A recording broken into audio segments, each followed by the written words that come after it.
Na mwanamichezo popote pale ulipo, mimi kazi yangu ni kuweza kukujuza wewe taarifa zote za michezo zinazojiri kila wakati, lakini pia tetesi mbalimbali za dirisha dogo la usajili, ambao dirisha lenyewe ni hili hapa Januari. Lakini Simba wanataka kuweza kufanya kufuru kuweza kusajili wachezaji mbalimbali, haswa vijana kuanzia umri wa miaka 24 ama 20, lakini mwisho miaka 28. Hataki kuzidi hapo kwa sababu wanajua vijana wanaweza kupambania Simba.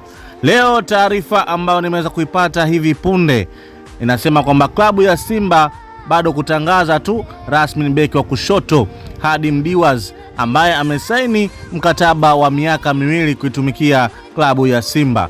Mkataba umesainiwa leo hii na taratibu za utambulisho wa wachezaji zinafanyika, na muda sio mrefu atatambulishwa kama mchezaji mpya wa kikosi cha Simba. Mlinzi huyo aliyekuwa anatisha sana kwenye klabu ya Al Ahli Omdurman na kufanya makubwa na klabu hiyo, msimu huu amechagua kuvaa uzi wa mwekundu wa Msimbazi Simba, kuvuja jasho kwa ajili ya Simba. Kwa hiyo beki huyo ameweza kuichagua klabu ya Simba, lakini timu aliyotoka ni Al Hilali ya Omdurman, manake ni timu moja hatari sana. Kwa hiyo huyu ni beki kisiki kabisa, ataenda kuisaidia klabu ya Simba. Je,